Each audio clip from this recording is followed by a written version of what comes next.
قال الله تبارك وتعالى في كلامه المجيد: أعوذ بالله من الشيطان الرجيم. بسم الله الرحمن الرحيم.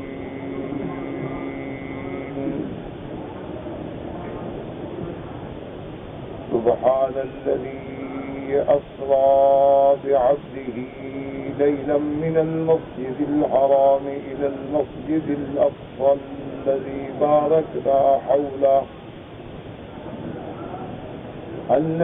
باركنا حوله لنريه من آياتنا إنه هو السميع البصير.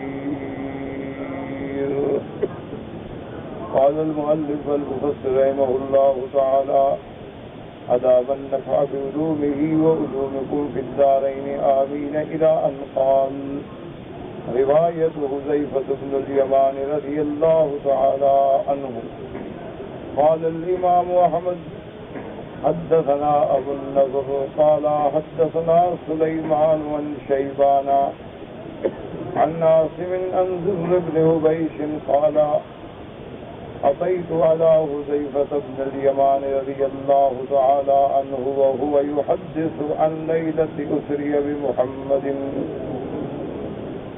صلى الله عليه وسلم وهو يقول: فانطلقا حتى أتيا بيت المقدس فلم يدخلاه. قال: قلت: بل دخله رسول الله صلى الله عليه وسلم ليلتئذ وصلى فيه. قال: ما اسمك يا أصلع؟ فأنا أعرف وجهك ولا أدري ما اسمك. قال: قلت: أنا زر بن حبيش. قال: فما علمك بأن رسول الله صلى الله عليه وسلم صلى فيه ليلتئذ؟ قال: قلت: والقرآن يخبرني بذلك. قال: فمن تكلم بالقرآن فلجعفر. قال: فقلت: سبحان الذي أسرى بعبده ليلا من المسجد الحرام إلى المسجد الأقصى. قال: يا أصلع، هل تجد صلى فيه؟ قلت: لا. قال: ما صلى فيه رسول الله صلى الله عليه وسلم ليلتئذ، ولو صلى فيه لكتب عليكم صلاة فيه كما كتب عليكم صلاة في البيت اللطيف. والله ما زايد البراق حتى فتحت لهما أبواب السماء فرأيا الجنة والنار وبعد الآخرة أجمع، ثم أودهما على بديهما. قال: ثم ضحك حتى رأيت نواجذه. قال: وتحدثوني أنه ربته لا يفر منه، فإذا سخر له عالم الغيب والشهادة. قلت: أبي عبد الله، الدابة والبراق؟ قال: دابة أبيض طويل هكذا خطوه مد البصر. اب مفسر رحمۃ اللہ علیہ،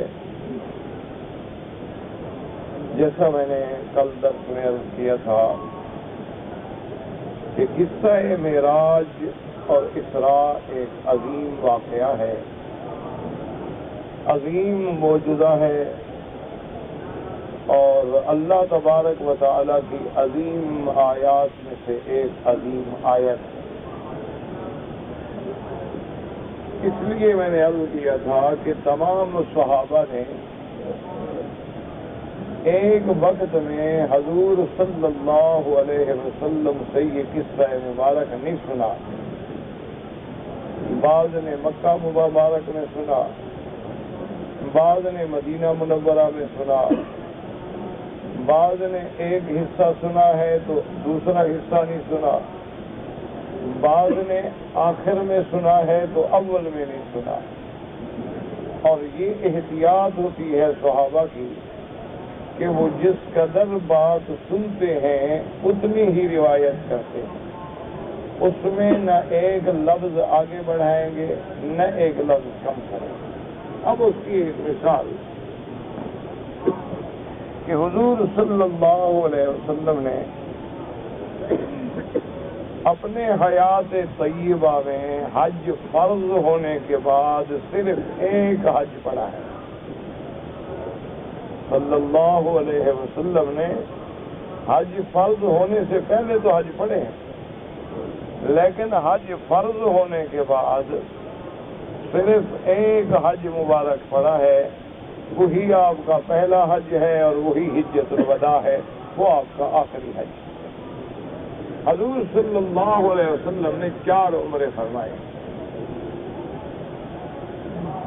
اور اب حضور صلی اللہ علیہ وسلم نے جب حج کا احرام باندھا ہے تو آپ جب حدیث مبارک پڑھیں گے تو اس میں یہ ملے گا کہ حضور صلی اللہ علیہ وسلم نے ذل حلیفہ، جس کا موجودہ نام ہے بیر علی، اس کا اصل نام ہے ذل حلیفہ، اور آج کل مشہور نام جو ہے وہ ہے بیر علی۔ جیسے حضور صلی اللہ علیہ وسلم نے جہاں مشرکین مکہ سے سلو فرمائی، اس کا اصل نام ہے الحدیبیہ، لیکن آج کل مشہور شمیسی ہے۔ حدیبیہ کے نام کو بھی لوگ نہیں جانتے الا وہ لوگ جن کا کتابوں سے تعلق ہے، تاریخ مکہ و مدینہ سے تعلق ہے۔ تو اصل وہ مقام جو ہے ذل حلیفہ یا بیر علی، اور پھر ہمارے لوگ جو ہیں ماشاءاللہ یہ تو بہت بڑے بہادر ہیں روایات بنانے میں، روایات سنانے میں۔ انہوں نے ایک روایت بنا لی ہے کہ یہ بیر علی جو ہے، یہاں ایک کنواں تھا اور یہاں جن تھے اور دے تھے اور بھوت تھے اور پتہ نہیں کیا کیا تھا، تو حضرت علی رضی اللہ عنہ نے ان کو پکڑ کے اسی کنویں میں قید کر دیا، تو اس وجہ سے اس کا نام بیر علی ہو گیا۔ اور بعض لوگوں نے یہ روایت بنائی ہے کہ یہ رقبہ اور یہ علاقہ حضرت علی کا تھا۔ تو جیسے آج بھی دنیا میں لوگوں کے نام سے مشہور ہوتا ہے کہ بھی یہ فلاں کا کچا ہے اور یہ فلاں کا کچا ہے اور یہ فلاں کا کنواں ہے، تو یہ رقبہ اور جائیداد حضرت علی کی تھی، تو لہٰذا یہ بیر علی ہو گیا۔ اور یہ دونوں بالکل 100% سے بھی آگے جھوٹ ہیں۔ حضرت علی رضی اللہ تعالی عنہ کے پاس تو اتنے پیسے نہیں تھے کہ بی بی فاطمہ کا مہر دے سکیں، تو حضرت علی رضی اللہ تعالیٰ عنہ نے کہاں جائیداد بنائی تھی اور حضرت علی نے کہاں کنویں خریدے تھے۔ حضرت علی رضی اللہ تعالیٰ عنہ اپنے اولاد کو، اولاد اطہار کو، حسنین کریمین کو، سیدۃ الزہراء کو رضی اللہ تعالیٰ عنہ کو، یعنی روز کا خرچ اور روٹی دینے کے لیے یہودی کے باغ میں جا کے پانی کھینچتے تھے، ڈول کھینچتے تھے اور مزدوری لاتے تھے کھجور، اور اس سے سیدہ فاطمہ الزہراء رضی اللہ تعالی عنہا حسنین کریمین جو ہیں وہ گزارا فرماتے تھے۔ تو روایتیں بنا دیتے ہیں حضرت علی رضی اللہ تعالی عنہ کا کنواں تھا یا کنویں میں انہوں نے جنوں کو قید کیا تھا، یہ جھوٹ ہیں اور گھڑنتو قصے ہیں جو لوگوں نے بنا رکھے ہیں۔ اسی طرح آپ مکہ سے جب مدینہ جاتے ہیں تو راستے میں ایک ہے بڑی مشہور وادی ہے، وادی فاطمہ، وہ بھی لوگوں نے بنا رکھا ہے کہ بی بی فاطمہ کی جائیداد تھی۔ بالکل غلط بات ہے۔ بی بی فاطمہ کو تو مشکیلیں بھرتے ہوئے اپنی پشت پہ داغ پڑ گئے، چکی پیستے ہوئے ہاتھوں میں آپ کو چھالے پڑ گئے، اور حضور صلی اللہ علیہ وسلم سے غلام مانگا کہ حضور مہربانی کریں ہمیں بھی ایک خادم عطا فرما دیں تاکہ ہمارے گھر کے کام میں مدد کرے۔ تو حضور پاک نے فرمایا کہ تم ہر نماز کے بعد سبحان اللہ 33 بار، الحمدللہ 33 بار، اللہ اکبر 34 بار۔ اسی لیے وہ آج تک تسبیحات فاطمی کے نام سے مشہور ہے کہ یہ تسبیحات سیدہ فاطمہ الزہراء رضی اللہ تعالی عنہا و ارضاہا کو حضور نے عطا فرمائی۔ تو جو بیوی اپنے گھر میں ایک ملازم نہ رکھ سکے تو اتنی بڑی وادی کی وہ مالک تھی. یہ قصے ہیں لوگوں نے گھڑے ہیں. حالانکہ نہ اس وادی فاطمہ کا سیدہ سے تعلق ہے، یہ کوئی اور بی بی فاطمہ ہوگی دنیا میں، کوئی عرب خاتون. اور نہ پیر علی کا سیدنا علی سے کوئی تعلق ہے، کوئی عرب کا آدمی ہوگا جس کا نام یہی ہوگا، اس کے نام سے یہ بات نے شہرت پکڑ لی. اور ہمارے آدمی تو اس تلاش میں ہوتے ہیں ماشاءاللہ، ان کو بزرگوں کا کوئی پرانا قصہ مل جائے، یا بزرگوں کی کوئی قبر شریف مل جائے، یا ان کو کوئی بزرگوں کا کپڑا وغیرہ مل جائے، بس سبحان اللہ پھر شرک شروع ہو گیا، اور سجدے اور منتیں اور نظر نیاز شروع ہو گئی. ایک عادت ہے، بن گئی ہے، اللہ معاف کرے. تو بہرحال تو حضور صلی اللہ علیہ وسلم نے ذل حلیفہ سے، اب صحابہ سے پوچھتے ہیں کہ حضور نے لبیک کہاں پڑھی، کہاں سے احرام باندھا؟ تو صحابہ کہتے ہیں کہ حضور نے مسجد میں جب فجر کی نماز پڑھائی تو نماز کے سلام پھیرنے کے بعد ہی فوراً لبیک بعمرۃ وحجۃ لبیک اللہم لبیک لبیک لا شریک لک لبیک، کہ آپ نے اس مسجد سے جو ذل حلیفہ پہ موجود تھی وہاں سے ابتدا کی. یہ روایت ہے اور صحیح حدیث. اب ایک دوسری روایت میں آتا ہے، وہ صحابی فرماتے ہیں کہ نہیں، جب حضور صلی اللہ علیہ وسلم اپنی اونٹنی مبارک پہ سوار ہونے لگے تو اس وقت حضور نے پڑھا لبیک اللہم لبیک لبیک لا شریک لک لبیک. تو لہذا لبیک پڑھنے کی ابتدا ہے حضور کے سوار ہوتے وقت. اب یہ دو روایتیں ہو گئی. اور ایک تیسری حدیث مبارک ہے، وہ صحابہ فرماتے ہیں کہ لما صعد علی البیداء، بیداء ایک پہاڑی ہے، ابھی بھی ہے. آپ جب ذل حلیفہ سے نکلے پہلے تو چڑھائی تھوڑی سی آ جاتی ہے، تو اب وہ پہاڑی کو کاٹ کے انہوں نے سڑک بنا دیا، لیکن وہ چڑھائی تو موجود ہے. تو جب حضور اس بیداء پہ آئے، اس چڑھائی پہ آئے، تو حضور نے فرمایا لبیک اللہم لبیک لبیک لا شریک لک لبیک ان الحمد والنعمت لک والملک لا شریک لک. تو اب یہ تین حدیثیں ہو گئی کہ حضور پاک نے لبیک مسجد میں پڑھا، حضور پاک نے لبیک اونٹنی پہ سوار ہوتے وقت پڑھا، حضور پاک نے لبیک بیداء پہ چڑھتے وقت پڑھا. تو اب جن کے دل میں کھوٹ تھا، جن کے دل میں کفر اور بغض بھرا ہوا تھا، انہوں نے کہا دیکھا حدیث کوئی صحیح ہوتی نہیں، ایک کچھ کہتے ہیں کچھ کہتے ہیں کچھ کہتے ہیں، انہوں نے حدیث کا ہی انکار کر دیا. انہوں نے کہا کہ جناب یہ تین حدیثیں کیسے ہو سکتی ہیں؟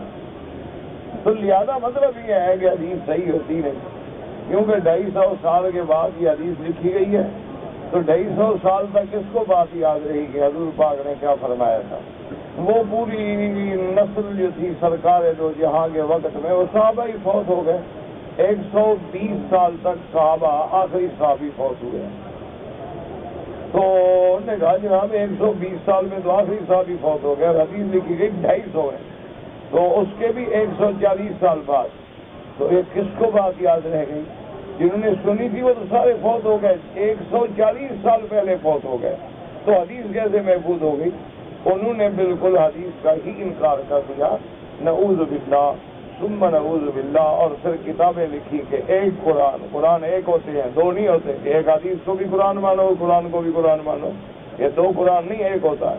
ہم نے کہا ایک اسلام جو اللہ نے دیا، یہ تھوڑا جو حضور نے دیا وہ بھی اسلام اور اللہ والا بھی اسلام، تو دو اسلام ہو گئے. تو لہٰذا ہم تو بھائی ایک اسلام کو مانتے ہیں، اور حدیث کے منکر ہو کے کافر ہو گئے، بدبخت شقی بن گئے ہمیشہ کے لیے. اللہ تبارک و تعالیٰ رحمت فرمائے.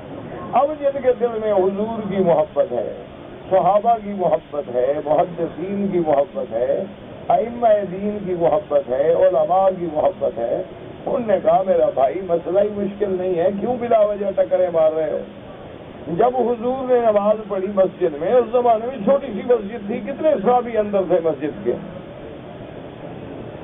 تو اس دور میں تو بالکل چھوٹی سی ایک مسجد تھی. تو جتنے لوگ مسجد کے اندر موجود تھے انہوں نے سنا کہ حضور نے وہی پڑھا ہے لبیک اللہم لبیک. انہوں نے ٹھیک روایت کی. اب جب حضور مسجد سے باہر تشریف لے آئے، اٹھنی پہ بیٹھنے لگے، پھر بڑا لبیک اللہم لبیک، تو اور ہلکا پڑا تھا، انہوں نے سن لیا اور نے کہا حضور نے اٹھنی پہ چڑھتے ہوئے لبیک پڑھا۔ اور جب حضور بیدا پہ پہنچے، جبریل اترے، انہوں نے کہا کہ اللہ فرماتے ہیں کہ آپ بھی اور اپنی امت کو حکم دیں کہ زور زور سے لبیک پڑھیں، تو حضور نے پھر لبیک پڑھا۔ اب سارے صحابہ نے سن لیا، تو اس میں غلط بات کیا ہے؟ باتیں تو تینوں ٹھیک ہے۔ جن لوگوں نے مسجد میں سنا انہوں نے مسجد کی بات کی، جنہوں نے اونٹنی پہ سوار ہوتے سنا انہوں نے اونٹنی پہ سوار ہونے کی بات کی، جنہوں نے اس چڑھائی پہ آنے کے بعد سنا انہوں نے اس چڑھائی کے آنے کی بات کی، تو اس میں غلط کیا ہے؟ میں کہا بھی تینوں حدیثیں صحیح ہیں اور بات صحیح ہے، روایت کرنے والے صحیح ہیں، اگر تمہارا اپنا دماغ خراب ہے تو اس کا کیا علاج ہے کسی کے پاس؟ تو اس لیے ہمیشہ یاد رکھیں کہ معراج کا بھی اسی طرح دشمنوں نے انکار کیا ہے۔ انہوں نے کہا نہ کوئی معراج ہے نہ کوئی معجزہ ہے، بس زیادہ سے زیادہ حضور مسجد الحرام سے مسجد اقصی تشریف لے گئے تھے، اللہ کا قرآن اتنی کہتا ہے، بس کوئی معراج ہے ہی نہیں۔ کیوں نہیں معراج؟ میں کہا جناب یہ کوئی عقل کی بات ہے بھلا کہ انسان آسمانوں میں چلا جائے؟ انسان ہیں اور پھر راستے میں قرات ہیں، راستے میں کئی ایسے مقام ہیں جہاں جا کے آکسیجن ختم ہو جاتی ہے، بندہ زندہ ہی نہیں رہ سکتا بغیر آکسیجن کے، اور بعض مقامات پہ سردی جو ہے وہ قرۂ زمہریر ہوتی ہے، اتنی ہوتی ہے کہ 10 صفر 100 200 درجے نیچے، یعنی اگر ہاتھ باہر نکالو تو ایسے جم جائے، بندہ کھڑے کھڑے مر جائے، خون اس کی رگوں میں جم جائے۔ تو حضور کیسے اوپر تشریف لے گئے؟ انہوں نے کہا جناب یہ تو لوگوں نے مولویوں نے بنایا ہے، کوئی معراج وغیرہ ہے۔ وہ بالکل معراج کا ہی انکار کر گئے، انا للہ و انا الیہ راجعون۔ اور دلیل کیا بنائی؟ انہوں نے کہا دیکھو جناب، حضرت انس ابن مالک ابن صاحب سے جو روایت کرتے ہیں وہ الگ ہے، ابی ابن کعب سے جو روایت کرتے ہیں وہ الگ ہے، ابی ذر سے جو روایت کرتے ہیں وہ الگ ہے، حذیفہ بن الیمان سے جو روایت کرتے ہیں وہ الگ ہے، تو کیا کیسے مانے ہم؟ اچھا پھر ایک حدیث میں آتا ہے کہ ایک پیغمبر پہلے آسمان پہ ملے، دوسری حدیث میں آتا ہے کہ دوسرے پہ ملے، تیسری پہ آتا ہے کہ نہیں وہی پیغمبر چوتھے پہ ملے، ایک میں آتا ہے حضور نے مسجد اقصی میں نماز پڑھی، دوسرے میں آتا ہے حضور نے نماز نہیں پڑھی، ایک میں آتا ہے کہ حضور سیڑھی کے ذریعے اوپر گئے، ایک میں آتا ہے کہ حضور براق کے ذریعے اوپر گئے، اور ایک میں آتا ہے کہ جبریل نے ہاتھ پکڑا اور اوپر لے گئے۔ وہ کہتے ہیں جناب کیسے صحیح ہو سکتا ہے؟ نعوذ باللہ معراج ہے ہی نہیں۔ انہوں نے سرے سے معراج کا انکار کر دیا، تو یہ وہی جہالت ہے۔ اچھا اس کے مقابلے پہ ہمارے دوسری برادری تھی، محبین والے حضرات جو تھے، حلوے والے حضرات، عاشق جو ہیں ماشاءاللہ، اور انہوں نے مسئلے کا حل نکالا۔ انہوں نے کہا بابا کیا جھگڑے کر رہے ہو، معراج کیا کیا کرے، اوپر بھی آپ تھا نیچے بھی آپ تھا، یہ تو بس ایک بہانہ تھا۔ انہوں نے کہا کہ جناب اوپر بھی آپ تھے اور نیچے بھی سائیں آپ تھے، جو مستوی تھا عرش پہ خدا ہو کر اتر پڑا ہے مدینے میں مصطفیٰ ہو کر۔ انہوں نے کہا عرش پہ تھا خدا تھا، مدینے میں تھا تو مصطفیٰ تھا، جھگڑے کیوں کرتے ہو؟ معراج کی بات تو تب کریں گے ہم حضور کو بشر مانے، حضور تو بشر ہے نہیں، حضور تو نور ہے اور خود خدا ہے۔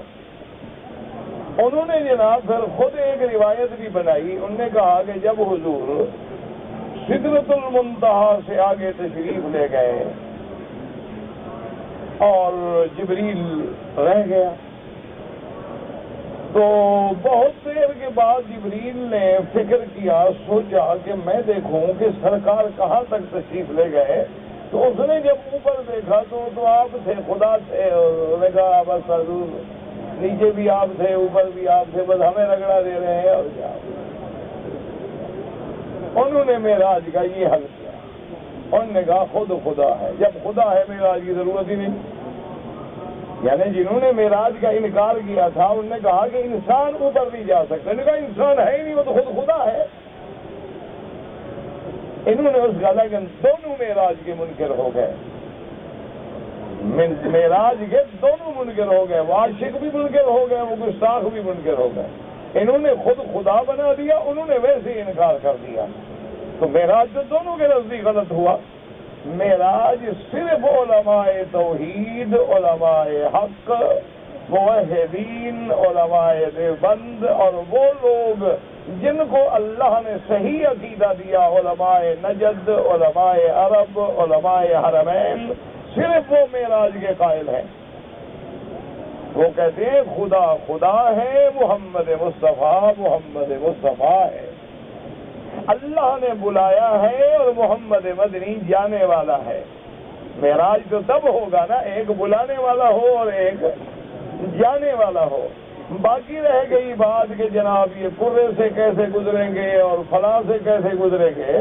انہوں نے کہا تمہارے انسانوں کے بنائے ہوئے خلائی شٹل وہ تو یہ سب کچھ طے کر کے چاند پہ پہنچ جاتے ہیں اور چاند کے بنانے والا محمد کو اوپر نہیں بلا سکتا ہے. صلی اللہ علیہ وعلا آلہ واصحابہ وسلم تسلیما کثیرا کثیرا. تو انہوں نے اصل معراج کے ماننے والے وہ ہیں جو صحیح معنی میں عقیدہ رکھتے ہیں کہ خدا خدا ہے، مصطفیٰ مصطفیٰ ہے، محمد مصطفیٰ بشر ہے، سید البشر ہے، ابن عبداللہ ہے، ابن عبد المطلب ہے، سیدہ عائشہ کا شوہر ہے، فاطمہ رقیہ ام کلثوم زینب کا باپ ہے، حسنین کا نانا ہے. وہ معراج کے قائل ہیں. جو خدا سمجھے وہ بھی منکر معراج ہیں اور جو حدیث کے منکر ہیں وہ بھی منکر معراج ہیں. ان کا معراج سے کوئی تعلق ہے ہی نہیں. اور اسی طرح اگلی بات سمجھ رہے ہیں، ایک مسلمان نماز پڑھتا ہے اور ایک مسلمان بے نماز. تو سمجھ لیں بالکل ٹھنڈے دل سے جو بے نماز ہے وہ معراج کا قائل ہی نہیں، وہ منکر معراج ہے. کیونکہ معراج میں کیا تحفہ ملا تھا؟ نماز کا. تو جو نماز پڑھ رہا ہے وہی صرف میرے مدنی کے معراج کو مانتا ہے کہ وہ ہر نماز میں آتا ہے اور کہتے ہیں السلام علیک ایھا النبی ورحمۃ اللہ وبرکاتہ، السلام علینا وعلی عباد اللہ الصالحین.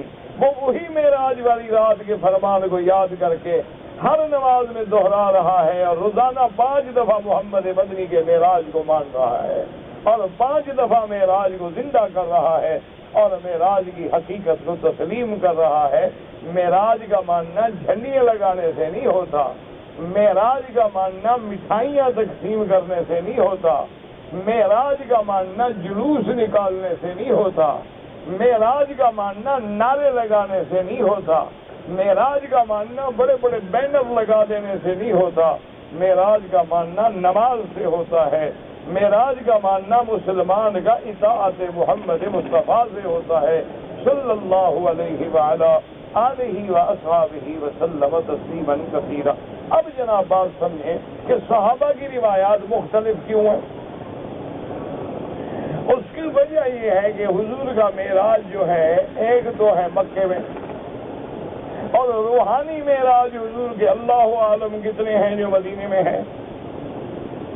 تو جن لوگوں نے وہ رویا کی بات سنی انہوں نے کہا حضور نے جو بتلایا وہ خواب تھا. جنہوں نے معراج جسمانی کی بات سنی انہوں نے کہا نہیں بالکل حضور کا معراج تھا. اچھا، جس نے اتنا سنا کہ حضور براق میں بیٹھے مسجد اقصیٰ تشریف لے گئے اس نے اتنے تک بیان کیا. جس نے یہ پہلا حصہ سنا ہی نہیں اس نے آگے سنا کہ ثم عرج بی الی السماء، اس نے اگلا حصہ بیان کیا. اور اچھا بات یہ ساری لمبی تمہید میں کیوں کر رہا ہوں کہ آپ کو اللہ کرے آج کا سبق سمجھ آ جائے، کیونکہ حضرت حذیفہ فرما رہے ہیں کہ حضور نے مسجد اقصیٰ میں نماز پڑھی نہیں.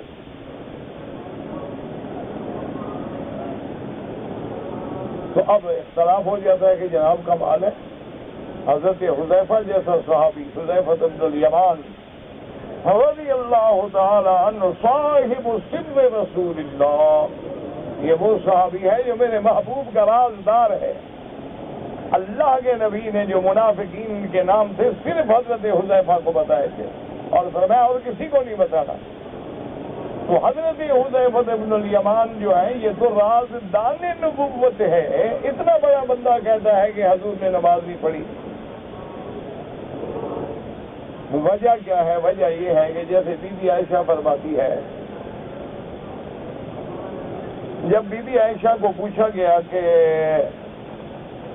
حضور صلی اللہ علیہ وسلم نے قریب بدر پہ کھڑے ہو کے قریش کو خطاب کیا تو بی بی عائشہ فوراً جوش میں آ گئی، فرمایا جھوٹ بولتا ہے، وہ کہتا ہے، غصے میں آ گئی تھی، کیوں جھوٹ بولتا ہے؟ انہوں نے کہا قرآن کہتا ہے انک لا تسمع الموتیٰ، آپ اردو کو نہیں سنا سکتے، تو جب اردو کو سنا نہیں سکتے، مردے سنتے نہیں، تو حضور نے اردو کو خطاب کیوں کیا؟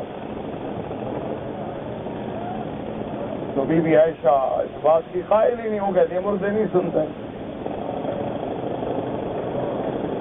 وہ ایک بڑا لطیفہ ہے نا، حضرت شاہ جی رحمۃ اللہ علیہ، حضرت بخاری رحمۃ اللہ علیہ ایک جگہ جلسے میں تقریر کر رہے تھے، تو کچھ لوگ ہوتے ہیں نا جو چاہتے ہیں کہ جلسے میں گڑبڑ ہو جائے، شرارت ہو جائے، تو انہوں نے محض شرارت کرنے کے لیے ایک مسئلہ پوچھا کہ حضرت شاہ جی آپ پہلے یہ بتائیں کہ مردے سنتے ہیں کہ نہیں سنتے؟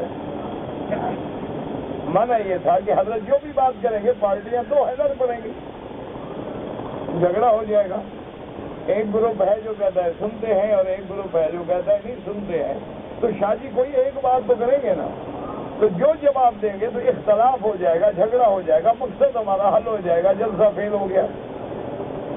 تو شاہ جی رحمت اللہ علیہ سے ایک بندے نے کھڑا ہو کے سوال کیا کہ حضور مردے سنتے ہیں؟ اس نے کہا میری تو زندہ بھی نہیں سنتے۔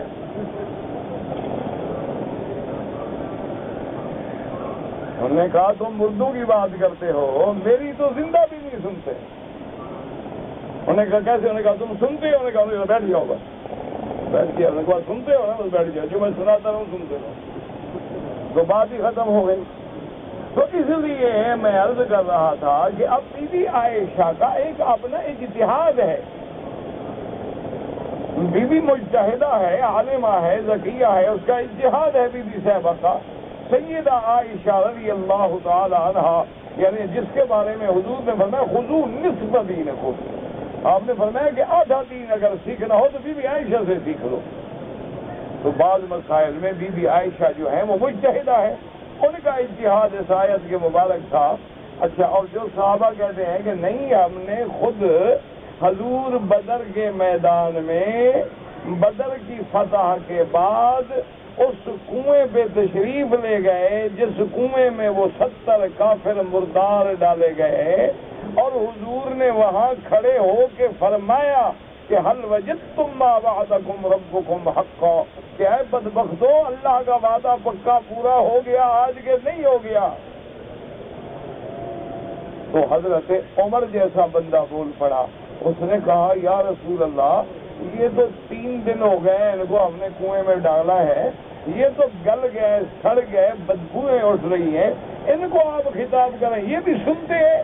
آپ نے فرمایا اسمع منکم، تم سے بھی زیادہ سنتے ہیں۔ حضور جلال میں آ گیا، آپ نے فرمایا بل اسمع منکم، تم سے بھی زیادہ سن رہے ہیں۔ تو اب وہ صحابہ کہتے ہیں کہ بی بی عائشہ تو بدر میں تھی نہیں بیچاری، وہ تو بدر کے میدان میں گئی نہیں، اس کو تو ایک واقعہ سنایا، ایک آیت سامنے تھی، وہ بیچاری اس میں غصے میں آ گئی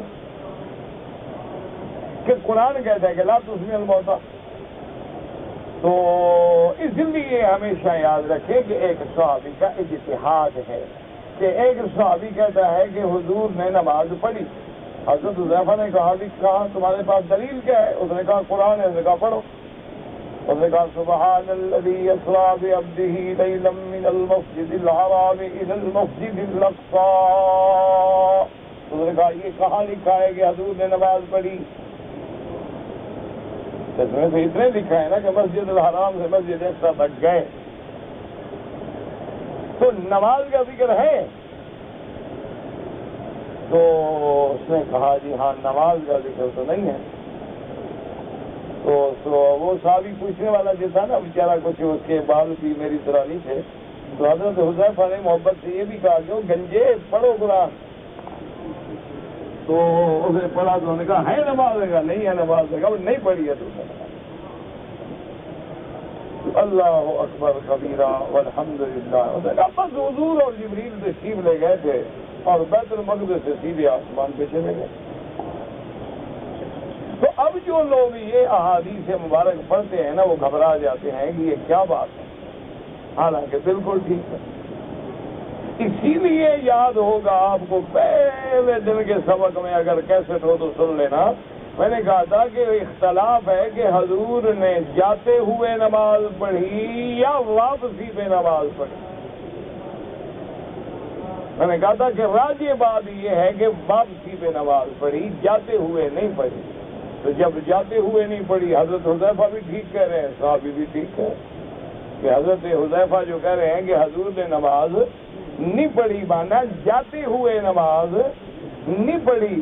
اللہ کے آسمانوں کے اترنے کے بعد، نماز لے آنے کے بعد حضور صلی اللہ علیہ وسلم نے نماز پڑھی. تو لہذا اس صحابی کا فرمان بھی حق ہے، اور جو نماز کی روایت فرما رہے ہیں ان کا فرمان بھی حق ہے. تو کسی میں اختلاف نہیں ہے. بات تو تھوڑی سمجھنے کی ہے، تدبر کی ہے، تأمل کی ہے کہ اللہ ہمیں قرآن و حدیث کے سمجھنے کی توفیق عطا فرمائے. اب بات یاد رکھیں کہ لا تسمع جو ہے ہمیشہ یاد رکھیں. سب سے پہلی بات تو یہ ہے کہ جب اللہ آپ کو موقع دے، اللہ آپ کو توفیق دے، سب سے بچائے، اللہ حضور کی امت کو پھر ایک بنا دے، اللہ حضور کی امت کو ایک پرچم پہ کھڑا کر دے. اب دیکھیں نا یہاں کیسا نظارہ ہے. اللہ کا کعبہ ہے، امام ہیں، شافعی ہیں، حنبلی ہیں، مالکی ہیں، حنفی ہیں، ایک امام کے پیچھے کھڑے ہیں، نمازیں پڑھ رہے ہیں. اللہ کا شکر ہے، نہ جھگڑا ہے نہ مسئلہ ہے. وہی بات، کیوں سب حق پہ ہیں، سب مسلمان ہیں، سب ایمان والے ہیں، جھگڑا کس بات کا؟ اچھا کچھ ساتھی رفع دین کر رہے ہیں، کچھ نہیں کر رہے، کچھ زور سے آمین کہہ رہے ہیں، کوئی نہیں کہہ رہے. کیا ہو گیا بھائی؟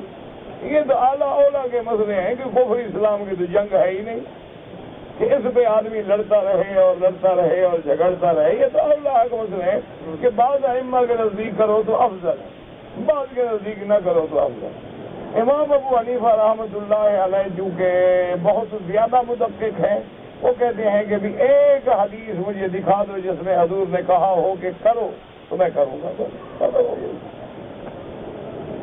وہ کہتے ہیں ایک حدیث صرف سارے ذخیرہ احادیث میں کہ حدیث صحیح ہو اور قولی ہو. جب حضور نے ہمیں ہر بات کا حکم دیا کہ اذا کبر وکبروا، جب امام تکبیر کہے تم تکبیر کہو، جب رکوع کرے تم رکوع کرو، جب سجدہ کرے تم سجدہ کرو، جب سمع اللہ سمع اللہ لمن حمدہ تم ربنا لک الحمد کہو، رکوع میں جاؤ تو سبحان رب العظیم پڑھو، سجدے میں جاؤ سبحان رب الاعلیٰ پڑھو.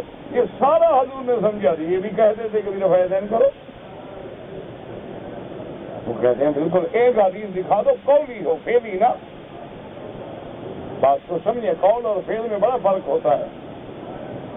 فعل کا معنی یہ ہوتا ہے کہ حضور نے ایک عمل کیا ہے، ہو سکتا ہے کہ بیان جواز کے لیے کیا ہو کہ بھی کرو تو جائز ہے، وہی معنی نہیں. تو ایک ہے کہ حکم، جب اتنی اہم چیز ہے تو آخر حضور نے حکم کیوں نہیں دیا؟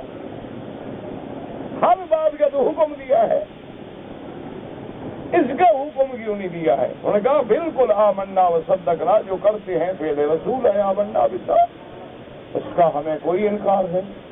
لیکن فعل میں اور قول میں فرق ہے. اسی لیے امام شافعی فرماتے ہیں کہ عمرہ جعرانہ سے کرو تو افضل ہے. امام ابو حنیفہ فرماتے ہیں نہیں، مسجد عائشہ سے کرو تو افضل ہے. اب عمرے کے تو دونوں قائل ہیں، کوئی انکار نہیں کر رہا. اچھا امام شافعی فرماتے ہیں کہ وہاں سے کیوں افضل ہے؟ وہ کہتے ہیں کہ حضور نے خود جعرانہ سے عمرہ کیا ہے تو فعل رسول ہے، جب حضور نے کیا ہے تو وہی سے افضل. امام صاحب فرماتے ہیں میرے عزیز، جہاں حکم ہو، یہاں حضور نے حکم دیا ہے بی بی عائشہ کو کہ جا کے کراؤ، یہ قول رسول ہے، وہ افضل ہوتا ہے. فعل تو کبھی بھی آنے جواز کے لیے بھی ہوتا ہے. جیسے ایک صحابی نے آگے بی بی عائشہ سے پوچھا کہ کیا حضور کبھی وضو کرنے کے بعد کوئی ایسا واقعہ بھی ہے کہ آپ نے بی بی کو بوسہ دیا ہو اور پھر وضو نہ کیا ہو دوبارہ؟ وہ صحابی دیکھنا چاہتے تھے کہ کیا آدمی بیوی کو بوسہ دے تو وضو ٹوٹ جاتا ہے یا وضو رہتا ہے. اس لیے اب یہ مسئلہ تو بیوی سے پوچھا جا سکتا تھا اور کس سے پوچھا جائے. اچھا پوچھنے والے کون ہیں؟ عبداللہ بن زبیر، وہ بھائی ہیں بیوی صاحبہ کے، ان کی بہن کا بیٹا ہے، تو اپنی ماسی سے مسئلہ پوچھ رہا ہے، خالہ سے. تو انہوں نے کہا کہ کوئی ایسا واقعہ ہے حضور کا کہ آپ نے وضو کر لیا، وضو کے بعد بیوی کو بوسہ دیا؟ تو آپ نے فرمایا بی بی عائشہ نے، کان یقبل بعض نسائہ، حضور پاک کبھی کبھی کسی اپنی بیوی کو وضو کے بعد بھی بوسہ دے کے نماز کے لیے چلے جاتے تھے، دوبارہ وضو نہیں کرتے تھے. تو عبداللہ بن زبیر کہتے ہیں میں ہنس پڑا، میں نے کہا کہ اماں وہ آپ ہی ہوں گی اور کوئی بیوی نہیں ہوگی. تو کہتے ہیں وضحکت عائشہ، بیوی صاحبہ بھی ہنس پڑی. تو اب یہ فعل رسول ہے، تو کیا اب ہم سب کو حکم دیں گے کہ وضو کر کے بیوی کو بوسہ دے کے نماز پہ آیا کرو؟ کیا کرو؟ اللہ پاک سمجھنے کی توفیق عطا فرمائے. تو ہم کہیں گے کہ جائز تو ہے لیکن سنت بنا کے حکم نہیں دیں گے کہ ایسا ضرور کیا کرو. حضور صلی اللہ علیہ وسلم نے کیا ہے، آمنا وصدقنا، ہمارے آنکھوں میں. اچھا، بعض علماء اس کی تعویل کرتے ہیں کہ کیا اس نے شہوت سے دیا یا بغیر شہوت کے دیا؟ وہ کہتے ہیں کہ اگر تو بغیر کسی شہوت کے تھا کوئی بات نہیں، اس کی بیوی ہے. اگر شہوت سے دیا تو ہو سکتا ہے کہ اس کی مزی نکل گئی ہو تو وضو ضرور کرے. تو یہ تو باریکیاں ہیں میرے بھائی. تو اس لیے جو رفع دین کرتا ہے اس سے بھی نہ لڑا کرو اور جو نہیں کرتا ہے اس سے بھی بغض نہ رکھا کرو. اللہ پاک سب کی نمازیں قبول فرمائے. تم دونوں پارٹیاں جو ہے نا اکٹھے ہو کے زور لگاؤ، جو نماز نہیں پڑھتے ان کو مسجد میں لے آؤ خدا کے لیے. ان کو کہو نماز میں زور لگاؤ کہ وہ جو پڑھتے نہیں ان کو پکڑ کے لے آؤ اندر. یہ نہیں کہ جو پڑھ رہے ہیں ان کو کہو تم یہ کرتے ہو تم یہ کرتے ہو، نکال دو مسجدوں سے. اللہ پاک سب کی مسجدیں اور نمازیں آباد رکھے اور قبول فرمائے. تو الحمدللہ ثم الحمدللہ ثم الحمدللہ. ہمیں کسی امام کے قول سے بغض نہیں، نہ عداوت ہے. اور ہم تو رات دن یہی دعا کرتے ہیں کہ اللہ تمام امت محمد مصطفیٰ کو پھر ایک لائن پہ لے آئیں، ایک پٹڑی پہ لے آئیں. اچھا اب جناب بات کو سمجھیں، اللہ پاک توفیق عطا فرمائے. سارے قرآن کو ٹھنڈے دل سے یہ دماغ میں نہ رکھنا کہ مولوی مکی کیا کہتا ہے اور مولوی مدنی کیا کہتا ہے اور مولوی عربی کیا کہتا ہے اور مولوی اجمی کیا کہتا ہے. نہ اس کو نہ رکھنا دماغ. بالکل خالی دماغ ہو کر سارے قرآن میں سارے کو ترجمے سے دیکھتے آؤ دیکھتے آؤ دیکھتے آؤ کہ جہاں قرآن میں مردہ زندہ مردہ زندہ مردہ زندہ کی آیتیں ہیں وہ ہیں ہی ساری کافر اور مسلمان کے لیے، وہ مردے زندے کے لیے ہیں ہی نہیں. ٹھنڈے دل سے گھر میں جا کے غور کر دینا کہ اللہ فرماتے ہیں کہ مسلمان زندہ ہے اور کافر گویا مردہ ہے. اب من کان میتن فاحییناہ، جو مردہ تھا پھر اس کو ہم نے زندہ کیا. کیا مانا؟ کافر تھا پھر اسلام نصیب کر دیا، وہ زندہ ہو گیا. تو یہ ساری آیات مبارک کا تعلق جو ہے نا قرآن میں اس سے ہے. ایک بات یہ میری بات پہ نہ رہنا، گھر میں جا کے جتنی آیتیں ہیں نا وہ ساری تفصیل کھول لینا. ان آیتوں کو ٹھنڈے دل سے پڑھنا، اس سے پہلے بھی بعد میں بھی کہ یہ کافر اور مسلمان کا ذکر ہو رہا ہے یا مردے زندے کا ہو رہا ہے. دوسری بات کا یہ خیال رکھنا کہ جب ان آیات پہ آپ غور کر رہے ہوں اور تدبر کر رہے ہوں تو پھر یہ بھی خیال رکھنا کہ ایک لفظ ہوتا ہے سماع، ایک لفظ ہوتا ہے اسماع. تو دونوں میں فرق ہے، یاد رکھیں. ایک ہے صرف سننا، ایک ہے سن کے قبول کرنا. دونوں میں بات کا فرق سمجھا کرو. جیسے آپ کو کہیں نا یار آپ کا بچہ بڑا تنگ کرتا ہے، آپ اس کو نہیں سمجھاتے ہو کہ یار میری سنتا ہی نہیں. تو کیا مانا؟ یعنی وہ آپ کی بات نہیں سنتا، بہرا ہے. آپ فوراً کہیں گے آپ محاورہ ہے، آپ کہیں گے ابھی آپ کا بچہ بڑا تنگ کر رہا ہے، اس کو ہدایت کرو، نصیحت کرو، وہ غلط کام کرتا ہے، بڑے اس کے غلط دوست ہیں، رات کو باہر بڑی شرارتیں کرو گے، بھائی میں کہہ کے تھک گیا، میری سنتا ہی نہیں۔ سنتا نہیں کا کیا مانا ہے؟ یعنی مانتا نہیں، یہ سنتا تو ہے لیکن میری بات مانتا نہیں۔ اسی لیے قرآن کہتا ہے لہم قلوب، میرا محبوب کافروں کے دل تو ہیں لیکن سمجھتے نہیں، ان کے کان تو ہیں لیکن سنتے نہیں، سنتے تو ٹھیک ٹھاک تھے۔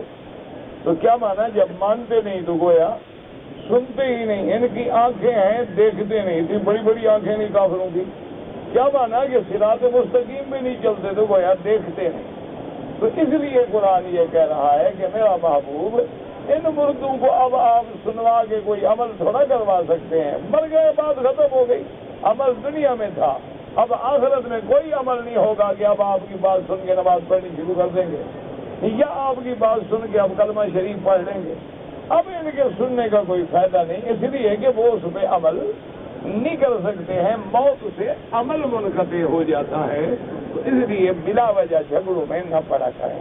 تو حضرت حذیفہ بن الیمان صاحب سر رسول اللہ صلی اللہ علیہ وسلم وهو يحدث عن لیلۃ، آپ واقعہ بیان فرما رہے تھے، اسری ابی محمد صلی اللہ علیہ وسلم، جب حضور کا اسراء ہے، انہوں نے فرمایا فانطلقا، دونوں حضرت جبریل اور آپ آئے، حتی اتیا بیت المقدس، آپ بیت المقدس میں پہنچے، فلم یدخلاہ، آپ بیت المقدس میں داخل نہیں ہوئے۔ قال قلت، صحابی کہتے ہیں میں نے کہا نہیں، بل دخلہ رسول اللہ صلی اللہ علیہ وسلم لیلتئذا، حضور داخل ہوئے مسجد الاقصی میں تاکہ برکت پکڑے، وصلی فیہ، اور حضور پاک نے نماز بھی پڑھی۔ قال حذیفہ ما اسمک یا اصلع، حضرت حذیفہ نے پوچھا کہ گنجے تیرا نام کیا ہے؟ فَأَنَا أَعْرِفُ وَجْهَكَ وَلَا أَدْرِي مَا اسْمُكَ، میں تیرا چہرہ تو پہچان رہا ہوں لیکن تیرا نام میں نہیں جانتا۔ قال قلت أنا زر بن حبیش، وہ صحابی کہتے ہیں میں نے کہا حضور میرا نام زر بن حبیش ہے۔ قال فما علمك بأن رسول اللہ، انہوں نے کہا کیا دلیل ہے تیرے پاس کہ حضور پاک نے بیت المقدس میں نماز پڑھی ہے؟ قال قلت القرآن يخبرني بذلك، اللہ کا قرآن خبر دیتا ہے۔ قال فمن تکلم بالقرآن، آپ نے فرمایا کہ اچھا جو آدمی قرآن میں بات کرے پھالا جا، وہ غلطی میں پڑ جاتا ہے، اچھا پڑھو قرآن کیا کہتا ہے۔ فقلت سبحان الذي اسرى بعبده ليلا من المسجد الحرام الى المسجد الاقصى، قال یا اصلا هل تجد صلى فيه، کیا اس آیت میں آپ کو یہ بات ملتی ہے کہ حضور نے نماز پڑھی ہے؟ قلت لا، قرآن میں تو نہیں ہے۔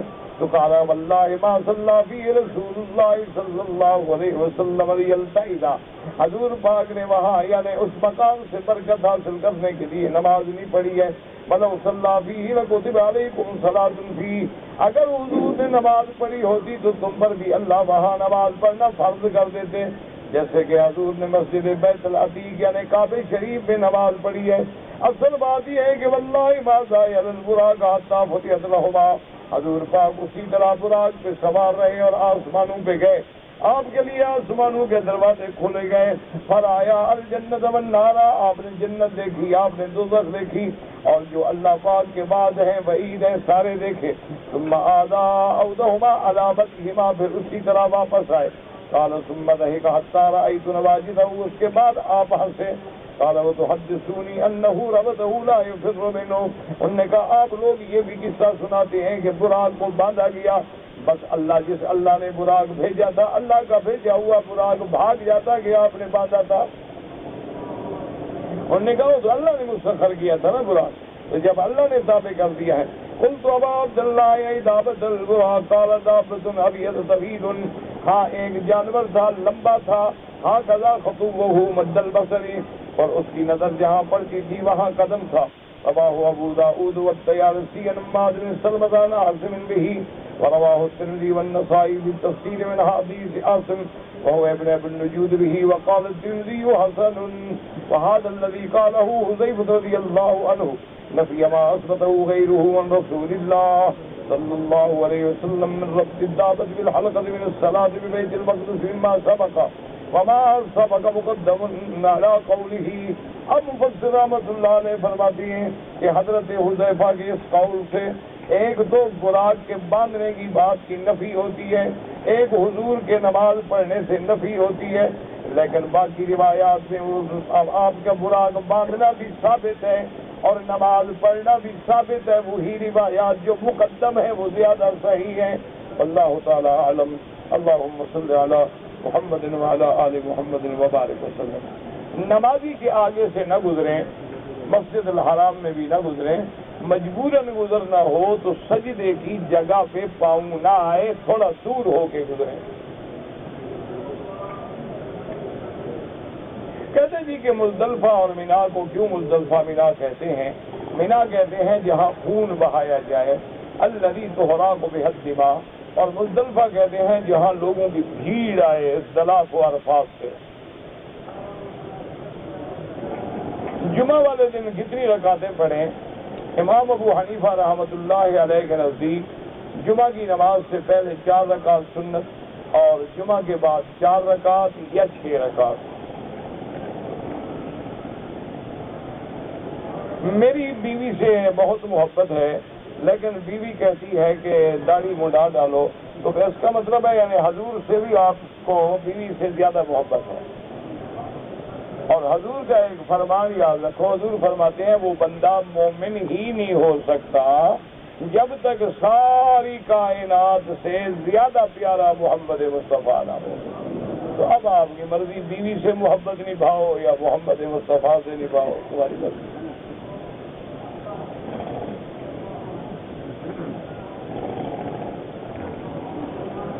کہتے جی جبل ہند کا نام ہند کیوں رکھا گیا تھا؟ کیونکہ ہند ایک ملک کا نام ہے، حضور کے وقت سے بھی پہلے یہ ہند ہے، اسی لیے العود الہندی، السیف الہندی، المہند، یہ ساری چیزیں اس وجہ سے کوئی نسبت ہوگی. یہاں آگے حاجی رہتے ہوں گے.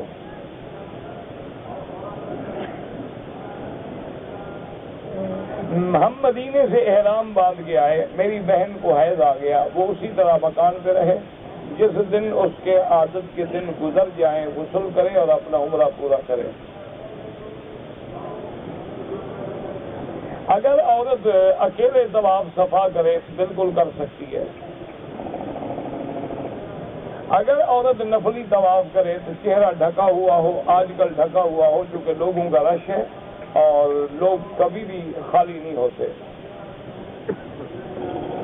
اگر طواف اور صفا کے دوران گفتگو کی جائے جائز ہے.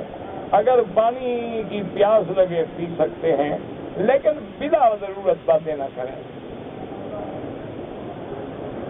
رکن یمانی سے ہاتھ لگائیں، بسم اللہ اللہ اکبر، یہ سنت ہے. اور اس کے بعد اللہم انی اسألک العفو والعافیہ ربنا آتنا. تو اللہ کے فرشتے کہتے ہیں کہ یا اللہ اس بندے کی دعا قبول فرما.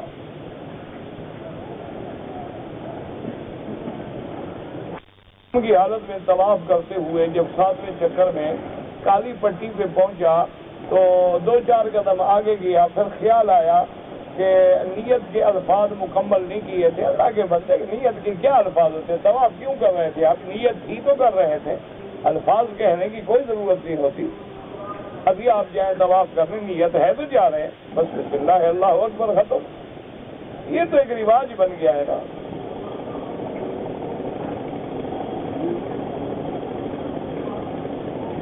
وہ کون سے صحابی تھے جن کے بارے میں حضور نے فرمایا کہ اگر میرے بعد نبوت کا دروازہ بند نہ ہوتا وہ نبی ہوتے؟ حضرت عمر. لو کان بعدی نبی لکان عمر.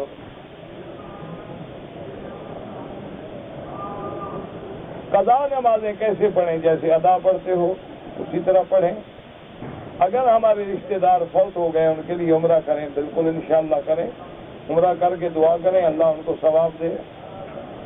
بیت اللہ میں بھی اوقات مکروہ امام ابو حنیفہ کے نزدیک ہیں، باقی ائمہ کے نزدیک حرم میں نہیں ہیں. اگر ہم نے دم دینا ہے، ٹائم نہیں ہے، تو کسی عزیز کو رقم دے دیں، اس کو وکیل بنا دیں، وہ جا کے آپ کی طرف سے بکری دم کر دے.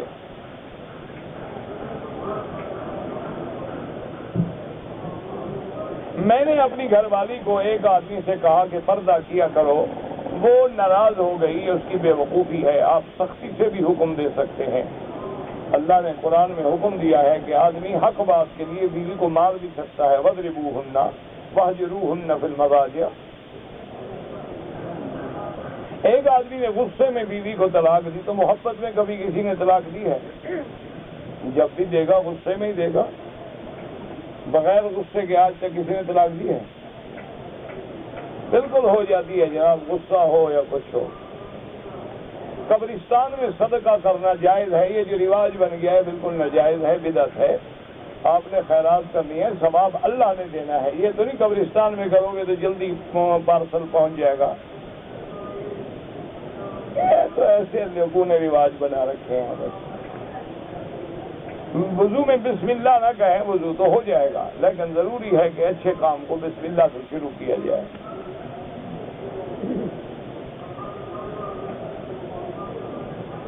اگر مکہ شریف میں بازار سے جو پرندے بکتے ہیں خرید کر کے کھائیں، بالکل جائز ہے، شکار نہ کریں جنگلی پرندوں کا حرم کی حد میں۔ اگر کوئی باہر سے لے آتا ہے یا پالتو ہیں جیسے مرغیاں ہیں اور ہیں بٹیر ہیں، سب جائز ہے۔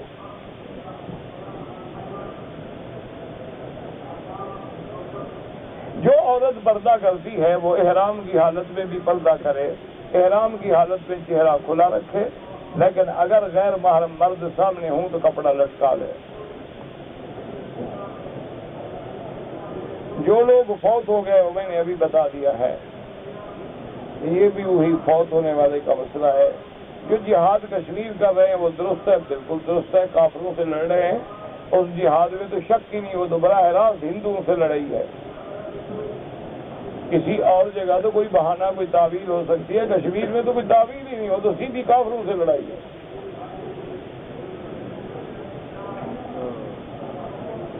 احرام کی حالت میں کندھا کب نکالیں؟ طواف کے پہلے 3 چکروں میں۔ نمازی کے آگے نہ گزرا کریں۔ میں نے عمرہ کیا لیکن سر نہیں مڈایا، دم پڑ گئی، اب پہلے دم دوں پہلے دیں بعد میں دیں، پہلے سر تو مڈائے نا۔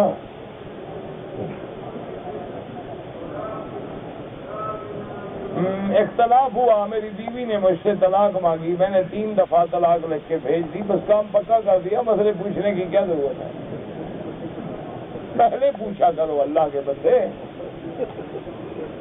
احرام کی حالت میں اگر گرمی ہو غسل کر لے، بالکل کر لے، لیکن خوشبو والا صابن استعمال نہ کرے، پانی بہا دے گرمی کو رفع کرنے کے لیے۔ قیامت کے دن پتہ نہیں کوثر کا پانی انشاءاللہ پئیں گے، اور تو مجھے پتہ نہیں لگتا کہ آپ نے کیا لکھا ہے۔ میرا بیٹا بیمار ہے، اللہ سب کے بیٹوں پہ رحمت فرمائے، اللہ سب کے بیٹوں کی حفاظت فرمائے، صالح بنائے، عالم بنائے، قرۃ عین بنائے۔ اگر ہم مسجد عائشہ سے عمرہ کریں حنفی مسلک میں جائز ہے، قرآن شریف کو پاؤں پہ رکھنا بالکل منع ہے، ناجائز ہے، بے ادبی ہے۔ صلاۃ الجنازہ کی 4 تکبیروں میں کیا پڑھیں؟ حنفی مسلک میں پہلے ثنا، بعد میں درود، اس کے بعد دعا۔ شافعی مسلک میں پہلے فاتحہ، اس کے بعد درود، اس کے بعد دعا۔ ایک اچھا دائی بننے کے لیے کس کی کیا، اچھے لوگوں دائیوں کے ساتھ رہیں، تربیت ہو جائے گی۔ اب میری بیوی عمرے پہ آئی ہوئی ہے تو کیا اس کے لیے نماز ہوٹل میں پڑھنا افضل ہے یا حرم میں؟ نماز تو اس کے لیے ہوٹل میں افضل ہے، لیکن اگر حرم میں بھی آئے تو کہ قسمت سے آدمی آتا ہے تو لا تمنعوا اماء اللہ عن بیوت اللہ، حضور نے فرمایا کہ اللہ کی بندیوں کو اللہ کی مسجدوں سے روکا بھی نہ کرو۔ مسئلہ بتا دو کہ بھی گھر میں افضل ہے، باقی آئے تو احتیاط سے دور پڑے، مردوں کے سامنے نہ آئے، دوسری منزل پہ بیٹھ جائے، پیچھے بیٹھ جائے، پردہ قائم رکھے۔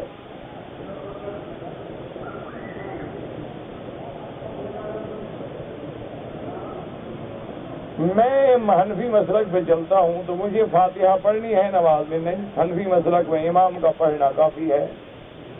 ہر طواف کے لیے 7 چکر ضروری ہے، نفلی ہو یا عمرے کا ہو یا حج کا ہو، نفلی طواف ہو یا کوئی طواف، نیت ہر طواف کی ہوتی ہے، انما الاعمال بالنیات، لیکن نیت کا معنی ہے کہ دل میں ارادہ کیا اور چل پڑے۔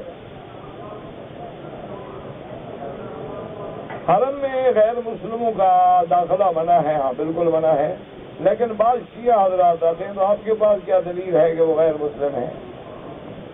اللہ کے بندے ایسے تو نہیں نا ہر آدمی کو، ایک آدمی کلمہ پڑھتا ہے خواہ آپ کہہ دیں۔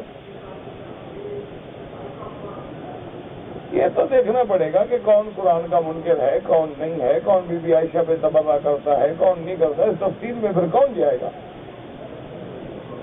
وحدت الوجود وغیرہ کے معنی جو ہے نا، کسی پیر سے جا کے پوچھیں، مجھے کیا پتا. بعض لوگ داڑھی کو دانت سے کاٹتے ہیں، بالکل ناجائز ہے، منع ہے.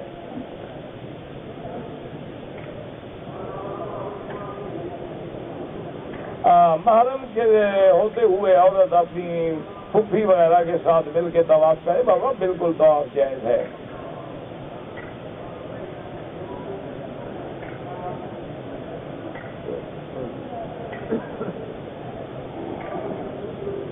ایک عورت صفا کے بعد اپنی پھپھی خالہ زاد بھائی کے مبارکباد دینے کے لیے رسم، بہرحال یہ ہے کہ کہہ سکتے ہیں اللہ مبارک کرے، کوئی بات نہیں. نفلی طواف میں عورت پردہ کرے، ہر وقت پردہ کرے. میں نے عمرہ کرنے آیا، احرام باندھا، لیکن جوتی بند تھی، چپل بھول گیا، کوئی حرج نہیں، کچھ بھی نہیں ہوتا، سب عمرہ ہو جاتا ہے. اگر عمرے کی نیت کے بعد حیض آ جائے کوئی بات نہیں، بی بی عائشہ کو حیض آ گیا تو کیا ہوتا ہے؟ یہ تو اللہ نے لکھا ہے، اس میں کوئی نہ نقصان ہے، نہ گناہ ہے، نہ کوئی بدقسمتی ہے.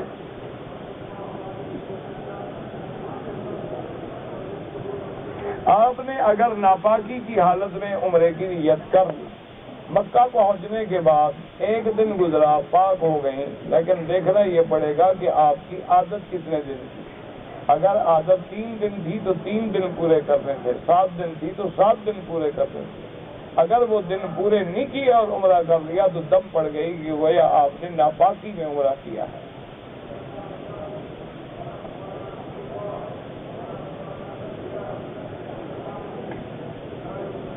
اگر حالت احرام میں عطر لگائیں نہیں، عطر دیکھا ہے، گزرے ہیں، وہ باتیں لگائیں گے تو دم پڑ جائے گی. رفع یدین نہ کرنے کا میں نے حکم نہیں دیا، میں نے تو کہا سب کی نماز ٹھیک ہے، جو کرتے ہیں وہ بھی سنت ہے.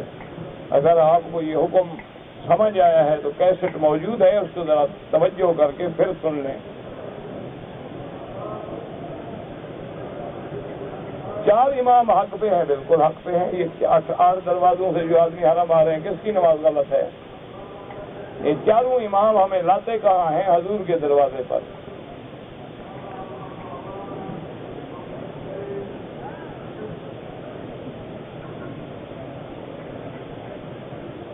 ایک آدمی 4 رکعت نماز پڑھ رہا ہے، پہلی رکعتوں میں سورت فاتحہ کے بعد سورت پڑھی، آخری میں صرف فاتحہ پڑھے گا، سورت نہیں پڑھے گا، کسی کے نزدیک بھی نہیں ہے. اگر اکیلا آدمی ہے، 4 رکعت سنت ہے، تو پھر ہر رکعت میں فاتحہ بھی ہے، سورت بھی ہے. اس میں تو کوئی جھگڑا ہے نہیں کسی ملک کا. کوئی عورت تعلیم حاصل کرنے کے لیے اکیلا ملک سے باہر جا سکتی ہے؟ نہیں جا سکتی. بغیر محرم کے اس کو سفر ہی حرام ہے، تو کیسے سفر کرے گی؟ ربنا تقبل منا انک انت السمیع العلیم وتب علینا انک انت التواب الرحیم. یا الہ العالمین، ہمیں قرآن و سنت پہ عمل کرنے کی توفیق عطا فرما. عالم اسلام کی عزت کا فیصلہ فرما، کفر کی ذلت کا فیصلہ فرما. یا اللہ بیماروں کو شفا عطا فرما، بے حیاؤں کو حیا عطا فرما، بے دینوں کو دین عطا فرما، بے اولادوں کو اولاد عطا فرما، قرض داروں کے قرض عطا فرما، جن کا رزق تنگ ہے ان کے رزق میں برکتیں عطا فرما. یا الہ العالمین، یا ارحم الراحمین، جن لوگوں کی اولاد نہیں ان کو اولاد عطا فرما، جن کی اولادیں ہیں ان کو صالح بنا. ہر مسلمان کی اولاد، جان، مال، آبرو، عزت کی حفاظت فرما. یا اللہ مجاہدین اسلام کی نصرت فرما. یا اللہ اس بلد الامین کو قیامت تک ہر فتنے سے محفوظ فرما. یا اللہ اس بلد الامین کو ہر مفتن کے فتنے سے محفوظ فرما، ہر مفسد کے فساد سے محفوظ فرما. یا اللہ اس کے امن و استقرار کو قیامت تک قائم و دائم فرما.